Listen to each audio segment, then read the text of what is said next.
তোমরা দেখছো AIR academy YouTube channel এবং আমরা আজকে চলে এসেছি জিডির পরবর্তী শিফট নিয়ে। তোমাদের পরীক্ষা শুরু হচ্ছে 4 ফেব্রুয়ারি 2025 থেকে, সুতরাং বেশি তোমাদের টাইম নেই। তো আমরা আজকে কত নম্বর শিফট নিয়ে আলোচনা করবো? 19 নম্বর, তাই তো? এর আগে আমরা তোমাদের 18টা শিফট আলোচনা করেছি, সেগুলো একটু দেখে নেবে। তো এটা তোমাদের 17 নম্বর শিফট গেল, তাড়াতাড়ি একটু দেখি। আমাদের আজকে শিফট হবে 19 নম্বর শিফট। যদি তোমাদের ভালো লাগে ক্লাসগুলো, অবশ্যই তোমরা একটু লাইক করে দেবে, শেয়ার করে দেবে তোমাদের সকল বন্ধুদের সাথে, যাদের তোমাদের এসএসসি জিডির এক্সাম রয়েছে, ঠিক আছে? সমস্ত গ্রুপে তোমরা শেয়ার করতে পারো। আর অবশ্যই সাবস্ক্রাইব করে রাখবে চ্যানেলটিকে, যাতে হারিয়ে না যায়, ওকে? আর অল ইন্ডিয়া র্যাঙ্কার্স ইউটিউব চ্যানেলেও কিছু তোমাদের ইম্পর্টেন্ট ক্লাস আছে, সেগুলো একটু দেখে নেবে, ঠিক আছে? পলিটি এবং অন্যান্য তোমাদের ক্লাসগুলো, সেগুলো থেকে তোমাদের কিন্তু পরীক্ষায় মানে একদম আসবে, ঠিক আছে? তো আজকে আমাদের ফার্স্ট কোয়েশ্চেন যেটা আছে, পুষ্কর উটের মেলা এটা কোন রাজ্যে অনুষ্ঠিত হয়ে থাকে? অত্যন্ত গুরুত্বপূর্ণ একটা উৎসব, যেটা কিন্তু আমাদের পুষ্করে হয়ে থাকে, যেটা রাজস্থানে হয়ে থাকে, ঠিক আছে? এখানে রাজস্থানে কিন্তু আরও অন্যান্য তোমাদের উৎসব আছে, যেমন সব থেকে বড় একটা উৎসব হয় যেটা হচ্ছে ইন্টারন্যাশনাল ক্যামেল ফেস্টিভ্যাল হয়ে থাকে কিন্তু ইন্টারন্যাশনাল, যেটা সারা একটা বড় মাপের একটা কিন্তু আমাদের ফেস্টিভ্যাল হয়ে থাকে, যেটা কিন্তু আমাদের এই রাজস্থানেই হয়ে থাকে, ঠিক আছে? ক্যামেল ফেস্টিভ্যাল এটা। এছাড়া আমাদের কিন্তু পুষ্কর ফেয়ার যেটা আমরা দেখলাম, এবং এখানে একটা হয় গাঙ্গোর ফেস্টিভ্যাল, ঠিক আছে? গাঙ্গোর ফেস্টিভ্যাল এটাও কিন্তু এই রাজস্থানে দেখা যায়। পরবর্তী আমাদের প্রশ্ন আছে, ড্যাশ অন্ধ্রপ্রদেশের একটি গল্প বলার শাস্ত্রীয় নৃত্য, যেটা কিন্তু অবশ্যই কিন্তু কুচিপুড়ি, এটা কিন্তু একটা শাস্ত্রীয় নৃত্য, যেটা আমাদের কুচিপুড়ি কোথায় হচ্ছে? আমাদের অন্ধ্রপ্রদেশে। এবং বিভিন্ন রাজ্যের বিভিন্ন আমাদের শাস্ত্রীয় নৃত্য আছে, যেমন হচ্ছে ক্লাসিক্যাল ড্যান্সের আমরা তামিলনাড়ুর কথা বললে ভারতনাট্যম পাবো, উড়িষ্যার কথা বললে ওড়িশি পাবো, মণিপুরের কথা বললে মণিপুরি পাবো, এবং আসামের থেকে আমরা পাবো সাত্রিয়া, তাই তো? ওয়েস্ট বেঙ্গল থেকে আমরা পাবো ওয়েস্ট বেঙ্গল, ঝাড়খণ্ড, এবং আমাদের যে পশ্চিমবঙ্গ আর ঝাড়খণ্ড আর উড়িষ্যা, ঠিক আছে? এই তিনটে জায়গা থেকে আমরা ছৌ পাবো, তাই তো? 3 ধরনের ছৌ পাবো। এছাড়া আমরা যদি বলি আমাদের কোন রাজ্য পড়ছে, আর যেটা হচ্ছে আমাদের মণিপুরি বললাম, উড়িষ্যা বললাম, তোমাদের আসামে হচ্ছে সাত্রিয়া ড্যান্স, আর তোমাদের কেরালা কেরালা কেরালা হচ্ছে তোমাদের কী কী আছে? একটা হচ্ছে তোমাদের মোহিনীআট্টম, একটা হচ্ছে কথাকলি, ঠিক আছে? এই দুটো তোমাদের কিন্তু ক্লাসিক্যাল ড্যান্স আছে। আর একটা পড়ছে যেটা কিন্তু নর্দার্ন ইন্ডিয়া, বিশেষ করে তোমাদের উত্তরপ্রদেশে, যেটা কিন্তু পড়ছে কত্থক, ঠিক আছে? যেমন বিরজু মহারাজ, তারপরে যে সমস্ত মহারাজ রিলেটেড যে সমস্ত টার্মগুলো পাবে, সবই কিন্তু তোমাদের এই কত্থকের সাথে যুক্ত, ঠিক আছে? পরবর্তী আমাদের প্রশ্ন আছে, কপিল দেব তোমার কি দেবলডার্স, আচ্ছা আচ্ছা আচ্ছা, এক মিনিট। তো কপিল দেব লর্ডস ড্যাশ স্টেডিয়ামে 1983 সালে পোটেন্সিয়াল কাপ, এটা 83 নামে এটা পরিচিত, এটা করে তুলেছিলেন, যেটা হচ্ছে লর্ডস, ঠিক আছে? লর্ডস স্টেডিয়ামে। আচ্ছা, এখানে জিজ্ঞাসা করা হচ্ছে কোন স্টেডিয়ামে, এটা কিন্তু লর্ডস স্টেডিয়ামে, ঠিক আছে? তো উত্তরটা এখানে ভুল করে চলে এসছে। তো পরবর্তী আমাদের প্রশ্ন আছে, ভারতের নিম্নলিখিত নৃত্যশাস্ত্রীয় শিল্পীদের মধ্যে কে 2018 সালে লোক ও উপজাতীয় নৃত্যের জন্য সঙ্গীত নাটক একাডেমি পুরস্কার জিতেছেন? অবশ্যই অর্জুন সিং ধরুন বয়ে, যেটা কিন্তু আমাদের রাইট অ্যান্সার হবে। তিনি 2018 সালে সঙ্গীত নাটক অর্থাৎ এসএনএ অ্যাওয়ার্ড কিন্তু জিতেছিলেন। এবং 2023 সালের জুন পর্যন্ত বিশ্বব্যাংকের নির্বাহী পরিচালকের অজয় বাঙ্গ, তাকে কিন্তু কত বছরের মেয়াদে? ইনি কিন্তু 14তম নির্বাচিত হয়েছেন, যিনি কিন্তু 5 বছরের মেয়াদে কিন্তু বিশ্ব ব্যাংকের প্রেসিডেন্ট হয়েছেন। প্রশ্নটা কিন্তু আবারও আসবে, কারণ তিনি কিন্তু বর্তমানে প্রেসিডেন্ট রয়েছেন অজয় বঙ্গ। তিনি কিন্তু বিশ্ব ব্যাংকের, ওয়ার্ল্ড ব্যাংকের যে হেডকোয়ার্টার, সেটা কিন্তু ওয়াশিংটন ডিসি। ওয়ার্ল্ড ব্যাংকের বলো বা তোমাদের ইন্টারন্যাশনাল মনিটারি ফান্ডের বলো, দুটোরই কিন্তু হেডকোয়ার্টার ওয়াশিংটন ডিসি, ঠিক আছে? ইউএসএ। পরবর্তী প্রশ্ন আছে, কোন শহর 2018 সালের এশিয়ান গেমস আয়োজন করেছিল? যেটা কিন্তু অবশ্যই জাকার্তা, পালেমবাগ, তারা কিন্তু আয়োজন করেছিল 2018-তে। কিন্তু তোমাদের পরীক্ষায় কিন্তু এবার জিজ্ঞাসা করবে কিন্তু, যেটা ইন্দোনেশিয়াতে। আর তোমাদের কিন্তু 2022-এ জিজ্ঞাসা করবে, কারণ 2022-এ হয়েছিল চীনের হংজৌতে, হ্যাঁ, এশিয়ান গেমসটা। তো এশিয়ান গেমসটা যেটা হচ্ছে তোমাদের চীনের হংজৌতে হচ্ছে এটা। এবং এই যে তোমাদের এটা হচ্ছে, তার পরবর্তী আমাদের কিন্তু পরবর্তী আবার 4 বছর পর হবে, যেটা 2026 সালে হবে। এটাও কিন্তু তোমাদের পরীক্ষা জিজ্ঞাসা করবে, সেটা কিন্তু তোমাদের কোথায় হচ্ছে? যেটা হচ্ছে আইচি নাগোয়া। কোথায়? আইচি নাগোয়াতে হচ্ছে, জাপানের, ঠিক আছে? তো এই জায়গাগুলোতে কিন্তু হবে, ঠিক আছে? এছাড়া আবার কিন্তু যদি আমরা 2030-এর কথা বলি, 2030-এও আবার হবে 4 বছর পর, যেটা কিন্তু দোহাতে হবে, ঠিক আছে? তো এই সমস্তগুলো তোমাদের একটু দেখে রাখতে হবে। পরবর্তী আমাদের প্রশ্ন আছে, সম্পত্তির অধিকার ভারতের সংবিধানের কততম সাংবিধানিক অধিকার? তো অবশ্যই সংবিধানের অধিকারের মধ্যে পড়ছে, এটা কিন্তু আমাদের এটা জিজ্ঞাসা করেছে সংবিধানের অধিকার কিনা, অবশ্যই এটা কিন্তু সাংবিধানিক অধিকার, যেটা কিন্তু বর্তমানে কিন্তু মানে তোমাদের আমাদের যে মৌলিক অধিকারের মধ্যে ছিল, সেটা কিন্তু এটাকে সরিয়ে এখন লিগ্যাল রাইটের মধ্যে রাখা আছে, যেটা কিন্তু আমাদের 300 A-তে রয়েছে বর্তমানে, ঠিক আছে? তো এটা কিন্তু বর্তমানে এখনও কিন্তু আমাদের সাংবিধানিক অধিকার, যেটা 300 A-তে বর্তমান রয়েছে। এছাড়া আমাদের মৌলিক অধিকারের সংখ্যা কতগুলো আছে এখনও পর্যন্ত? আগে তো 7টা ছিল, তো এখন বর্তমানে 6টা আছে, তাই তো? মৌলিক অধিকার কোন দেশের সংবিধান থেকে নেওয়া হয়েছে? এটা কিন্তু আমেরিকার সংবিধান থেকে নেওয়া হয়েছে মৌলিক অধিকারটা। এবং এই যে আমাদের সম্পত্তির অধিকারটা সরিয়ে দেওয়া হয়েছে, এটা কত নম্বর আর্টিকেলের অ্যামেন্ডমেন্টের অ্যাক্টের মাধ্যমে এটা সরানো হয়েছে? এটা 44তম অ্যামেন্ডমেন্ট অ্যাক্ট করা হয়েছিল। কত সালে করা হয়েছিল? 1978 সালে করা হয়েছিল। এই 44তম অ্যামেন্ডমেন্ট অ্যাক্টের মাধ্যমে কিন্তু এটাকে এখন বর্তমানে লিগ্যাল রাইটে অন্তর্ভুক্ত করা আছে, যেটা 300 A-তে রয়েছে। তো এগুলো একটু দেখে রাখবে। পরবর্তী আমাদের প্রশ্ন আছে, ড্যাশ ভারতে বছরের পর বছর সবুজ বিপ্লবের মূল ভিত্তি। অবশ্যই কিন্তু গম, মানে ভারতে কিন্তু যখন সবুজ বিপ্লবটা হচ্ছে, এই যে এম.এস. স্বামীনাথন তিনি কিন্তু যখন ভারতের সবুজ বিপ্লবের সূচনা করছেন তখন কিন্তু উচ্চ ফলনশীল গম বীজ দিয়েই কিন্তু শুরু করেছিলেন। এবং বিশ্বের যে আমাদের সবুজ বিপ্লবের যে জনক ছিলেন সেটা কিন্তু নরম্যান বোরলগ ছিল, ঠিক আছে। আর এই বছর কিন্তু তোমাদের এই পরীক্ষায় এই ভারতের সবুজ বিপ্লবের জনক এইখান থেকে কিন্তু প্রশ্ন তোমাদের অবশ্যই দেবে, কারণ এম.এস. স্বামীনাথন তিনি কিন্তু 2024 সালে মরণোত্তর ভারতরত্ন পুরস্কার পেয়েছেন। এছাড়া তার সাথে সাথে আরও 4জন পেয়েছে, যেমন কর্পূরী ঠাকুর, লালকৃষ্ণ আডবাণী, চৌধুরী চরণ সিং, পি.ভি. নরসিংহ রাও, এরাও কিন্তু পেয়েছেন, ঠিক আছে। তো এই কটা তোমাদের দেখে রাখতে হবে। আর ভারতরত্ন ভারতের সর্বোচ্চ তোমাদের নাগরিক পুরস্কার। পরবর্তী প্রশ্ন আছে আমাদের, আধুনিক পর্যায় সারণীতে মোট অনুভূমিকভাবে কতগুলো সারি রয়েছে। অবশ্যই কিন্তু অনুভূমিকভাবে কিন্তু আমাদের টোটাল 7টা রয়েছে এরকম সারি। আর আমরা যদি এরকমভাবে উলম্বভাবে কথা বলি, ঠিক আছে, এইরকম কিন্তু আমাদের টোটাল 18টা কিন্তু রয়েছে, ঠিক আছে। তো এগুলো কিন্তু আমাদের একটু দেখে রাখতে হবে। পরবর্তী আমাদের প্রশ্ন আছে, আমজাদ আলী খান কোন বাদ্যযন্ত্র বাজান। তো উস্তাদ আমজাদ আলী খান ইনি কিন্তু অবশ্যই শরৎ প্লেয়ার, তাই তো। তো আমরা কিন্তু শরৎ প্লেয়ার থেকে কয়েকটা নাম, মানে ভালো ভালো নাম পাই, যেগুলো কিন্তু বারবার পরীক্ষায় জিজ্ঞাসা করা হয় এসএসসির বিভিন্ন এক্সামে। যেমন আলাউদ্দিন খান, যেমন এখানে আছে আমজাদ আলী খান, উস্তাদ আলী আকবর খান, তাই তো। তারপর আমাদের আছে কে, সারন তোমাদের কি বাকওয়ালিকার যিনি একজন আছেন আর কি। এছাড়া আমাদের আছে কে, বুদ্ধদেব দাশগুপ্ত আছেন, ঠিক আছে। এনারা সকলে কিন্তু তোমাদের শরতের সাথেও যুক্ত, এবং বুদ্ধদেব দাশগুপ্ত বা সেতারার সাথেও কিছুটা মানে যুক্ত আর কি। তো এগুলো কিন্তু আমাদের একটু দেখে রাখতে হবে এই প্রশ্নগুলো, ঠিক আছে। পরবর্তী প্রশ্ন হচ্ছে, হরপ্পান বাসীরা সম্ভবত বর্তমানে ড্যাশ রাজ্য থেকে তামা পেয়েছিল, যেটা কিন্তু অবশ্যই রাজস্থান থেকে। আর হরপ্পা সভ্যতা থেকে তোমাদের প্রশ্ন আসবে, কারণ এটা হচ্ছে তোমাদের আমাদের যে হরপ্পা সভ্যতার যে সাইট, তার মধ্যে কিন্তু একটা পড়ছে যেটা ধোলাভিরা, ঠিক আছে। ধোলাভিরা বর্তমানে যদিও ইউনেস্কো ওয়ার্ল্ড হেরিটেজ সাইটের তালিকায় পড়ছে।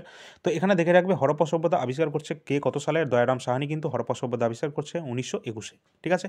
এবং মহেঞ্জোদারো সভ্যতা আবিষ্কার করছে 1922-এ রাখাল দাস বন্দ্যোপাধ্যায়, ঠিক আছে। পাঞ্জাবে মনগোমারি জেলায়, ঠিক আছে, এগুলো অবস্থান করছে। এগুলো একটু দেখে রাখতে হবে। আর তোমরা যদি টেলিগ্রাম চ্যানেল এখন যুক্ত হয়ে যায়নি, অবশ্যই যুক্ত হয়ে যাবে। টেলিগ্রাম চ্যানেলের ডিসক্রিপশনে লিঙ্ক দেওয়া আছে। আর তোমাদের সকলকে বলবো, সমস্ত যে এই পিডিএফটা তোমরা যদি বাই করতে চাও, তোমরা কিন্তু 50 টাকা দিয়ে সম্পূর্ণ পিডিএফটা বাই করতে পারবে এসএসসি জিডি, যেটা আমরা ক্লাস করাচ্ছি, ঠিক আছে। এটা 2024 সালে তোমাদের 53টা শিফট হয়েছিল, প্রায় 1000+ কিন্তু কোশ্চেন রয়েছে এখানে। সমস্ত শিফটগুলো তোমাদের এখানে রাখা আছে।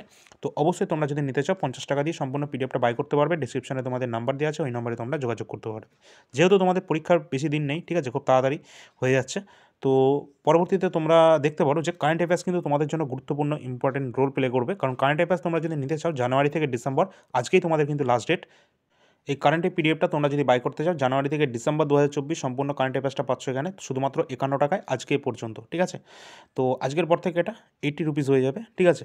তো অবশ্যই কিন্তু যারা যারা নাওনি অবশ্যই তোমরা চেষ্টা করবে আজকের মধ্যে নিয়ে নেওয়া, ঠিক আছে। তো আর এগুলো কিন্তু বারবার কিন্তু তোমাদের পরীক্ষায় এসেছে, 90% কিন্তু কমন এসেছে। যেমন তোমাদের সিজিএল, সিএইচএসএল, এমটিএস 2024-এ যে সমস্ত এক্সামগুলো হয়েছে এসএসসির মাধ্যমে, এবং আরআরবির মাধ্যমে যে এএলপি গ্রুপ ডি, এখনও গ্রুপ ডি হয়নি, এএলপি হয়েছে, টেকনিশিয়ান হয়েছে, এবং আরপিএফ এসআইতেও কিন্তু অনেক কোশ্চেন কিন্তু কমন এসেছে আমাদের কিন্তু এই আমাদের পিডিএফটা থেকে কারেন্ট অ্যাফেয়ার্সে, ঠিক আছে। কারণ ওখানে ভালো মাত্রায় তোমাদের কারেন্ট অ্যাফেয়ার্স জিজ্ঞাসা করেছে, আর যেগুলো জিজ্ঞাসা করেছে মানে একদম হুবহু তোমাদের এখান থেকে কিন্তু কমন ছিল, ঠিক আছে। তো অবশ্যই তোমরা এটা দেখতে পারো, ঠিক আছে। তো এটা কিন্তু 51 রুপিস রয়েছে আজকে পর্যন্ত। পরবর্তী প্রশ্ন আছে, জালিয়ানওয়ালাবাগের হত্যাকাণ্ডের কথা জানতে পেরে কে নাইট উপাধি ত্যাগ করেছিলেন। অবশ্যই কিন্তু নাইট উপাধি ত্যাগ করেছিলেন আমাদের রবীন্দ্রনাথ ঠাকুর। তিনি কিন্তু এই জালিয়ানওয়ালাবাগের হত্যাকাণ্ড হয়েছিল 1919-এর 13ই এপ্রিল। ডাইরেক্ট ডেটটাও কিন্তু তোমাদের মুখস্থ রাখতে হবে, 13ই এপ্রিল, ঠিক আছে, 1919-এ। সেই সময় এই হত্যাকাণ্ডের প্রতিবাদেই কিন্তু রবীন্দ্রনাথ ঠাকুর তার নাইট উপাধি ত্যাগ করেছিলেন, ঠিক আছে। আর আমাদের রবীন্দ্রনাথ ঠাকুর অবশ্যই কিন্তু তিনি 1913 সালে তিনি কিন্তু কী পাচ্ছেন, নোবেল প্রাইজ পাচ্ছেন, তাই তো। তো অবশ্যই কিন্তু তিনি গীতাঞ্জলিতে পাচ্ছেন, ঠিক আছে। আর পরবর্তী আমাদের প্রশ্ন দেখে নেব। আর এখানে একটু দেখে রাখবে যে আমাদের গান্ধীজিও কিন্তু এখানে কিন্তু তার কাইজার ই হিন্দ ব্রিটিশদের থেকে দেওয়া যে কাইজার ই হিন্দ যে উপাধিটা, সেটাও কিন্তু তিনি ত্যাগ করেছিলেন আমাদের গান্ধীজি, ঠিক আছে।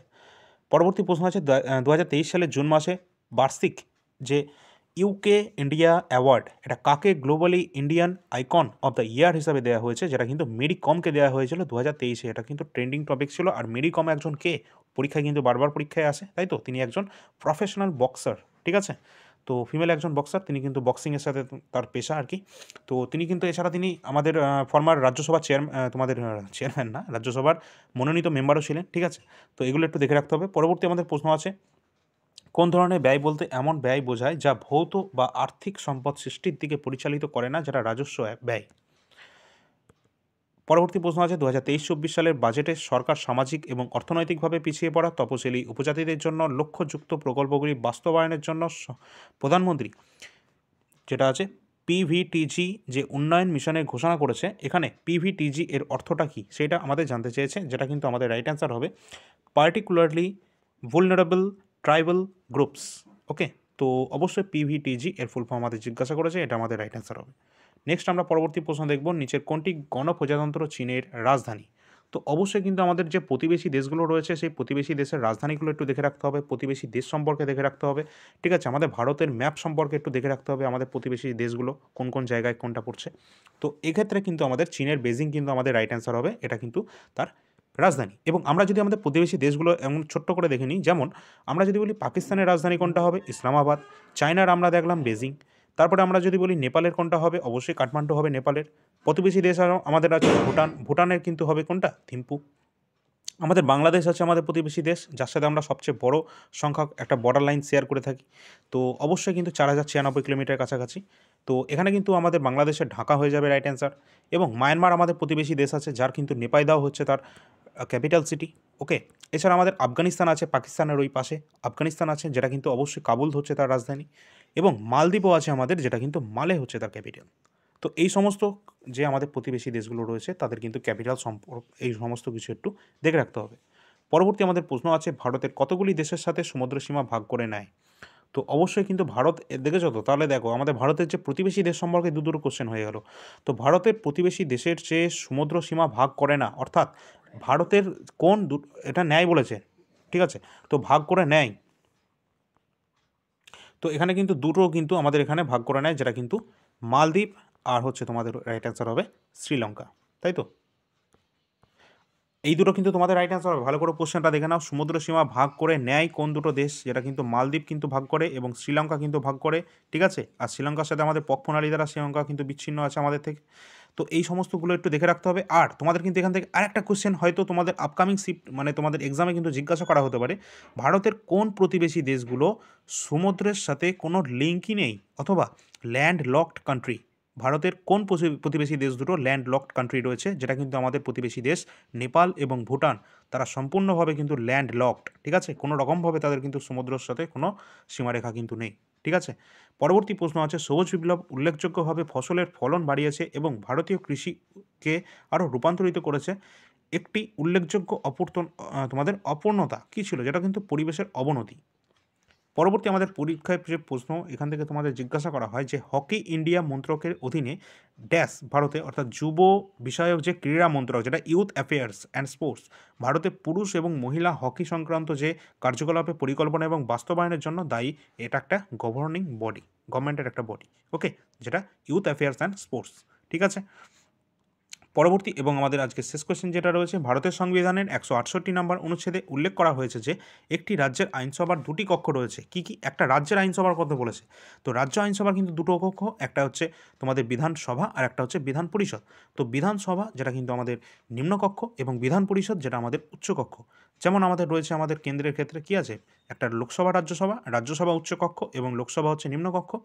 এবং সেই ক্ষেত্রে কিন্তু বিধান পরিষদ কিন্তু সমস্ত রাজ্যে নেই, সমস্ত রাজ্যে কিন্তু বিধান সভা রয়েছে, যেটা তোমাদের কী বলা হয় লেজিসলেটিভ অ্যাসেম্বলি, সেটা কিন্তু সমস্ত রাজ্যে রয়েছে, কিন্তু বিধান পরিষদ অর্থাৎ লেজিসলেটিভ কাউন্সিল কিন্তু সমস্ত রাজ্যে নেই। মাত্র 6টা ইন্ডিয়ান স্টেট আছে যাদের কিন্তু লেজিসলেটিভ কাউন্সিল আছে। সেই সমস্ত তোমাদের কিন্তু প্রশ্ন এখান থেকে জিজ্ঞাসা করা হয়। আমি ছোট্ট করে বলে রাখি, তোমাদের উত্তরের দিকে পড়ছে উত্তরপ্রদেশ এবং বিহার, এই দুটো রাজ্যে রয়েছে বিধান পরিষদ। এবং আমরা যদি দক্ষিণের দিকে আসি তখন পাবো আমরা কর্ণাটক, মহারাষ্ট্র, তেলেঙ্গানা, ঠিক আছে, এবং অন্ধ্রপ্রদেশ।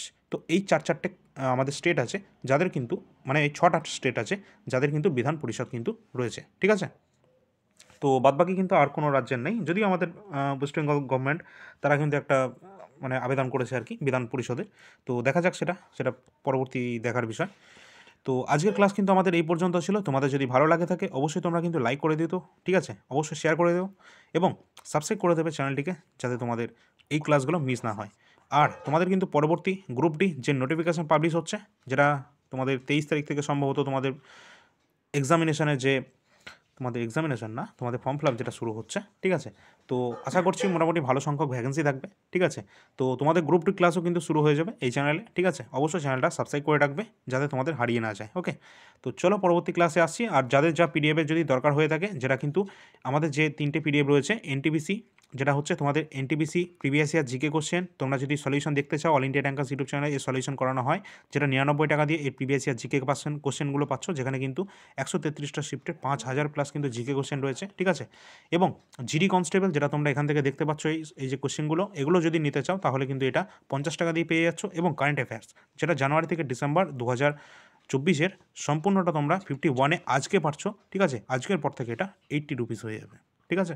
তো আসছি পরবর্তী ক্লাসে, যাদের যা দরকার হবে অবশ্যই ডিসক্রিপশানে নাম্বার দেওয়া আছে, ওই নাম্বারে যোগাযোগ করে নেবে। ধন্যবাদ, পরবর্তী ক্লাসে আসছি।